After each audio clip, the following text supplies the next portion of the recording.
Today, I will be discussing the negotiation between Disney and Marvel by Devonte Cliett.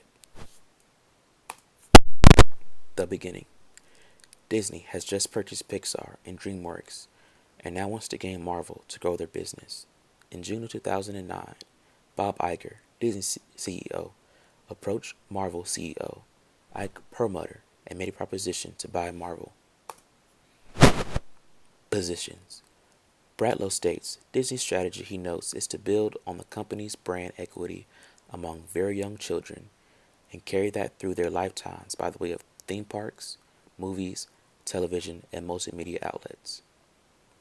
Disney wanted to buy Marvel with a combination of cash and stock. They wanted to acquire the rights to Marvel's 5,000 plus characters to grow their audience and their brand even more to better establish themselves in the industry. They also wanted the intellectual property that came along with the brand. As for Marvel, they wanted a per share value of $50 to be paid to them for Marvel, and they wanted majority of it to be paid in stock. Interest. Disney already has a great following of girls because of their princesses and wants to grow their male audience and knows that guys like comics, so they want to acquire Marvel to appeal to male audiences more.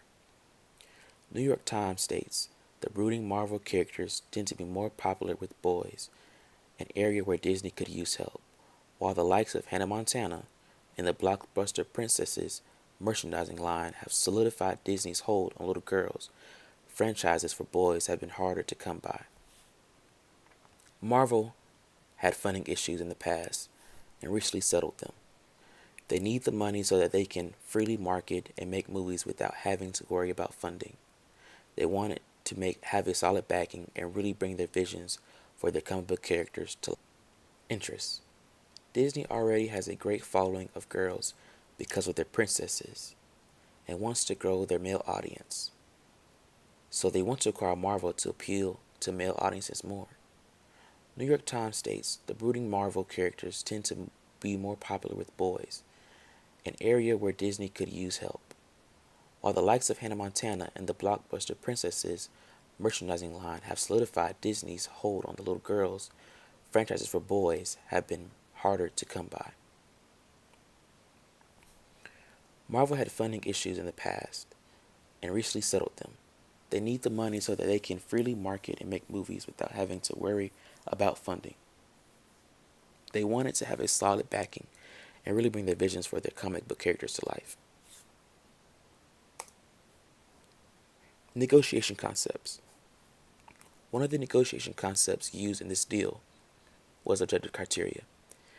Disney offered Marvel a price for their stock based on how the company performed at the current quarter. This shows Disney's ability to offer a deal that was based on industry standard. They ended up paying $30 per share. Also, there was mutual benefit for both parties. Disney gained Marvel and some of its character rights, and Marvel got to continue making movies with Disney's resources and limited insight. In addition, autonomy was a concept used during the negotiation process. Ike Perlmutter was skeptical at first because he did not want to retire, but he did want to sell Marvel for a high profit. So during the negotiation process, he made sure his insights and requests were made known and seen through. Sometimes things go wrong. One thing that went wrong was that Disney was not able to have access to all the characters of Marvel Universe. For example, Sony owned exclusive rights to Spider-Man. As well, when fans heard of the possible merger, they were not for it at first, with fears that Disney would not uphold the characters in movies and television like the comics did. So what went well? Disney and Marvel communicated well and were able to keep their issues aside, and when agreement was not met, discussed it and reached one. Both parties made offers that were beneficial for them both. Final agreement. In the final agreement, Disney acquired the rights to Marvel and majority of its 5,000 characters for $4 billion. Ike Perlmutter will oversee the use of the Marvel characters with Disney and further integrate the two. Marvel shareholders would receive a total of $30 per share in cash plus 0.745 cents per Disney shares for each Marvel share they own. Will it last? Yes. In conclusion, the agreement that was met will foster a long-term relationship between the two. Disney will be able to buy Marvel's other characters after current contracts have expired. Marvel will be able to continue to expand and develop the Marvel Universe and see that the brand's visions come true.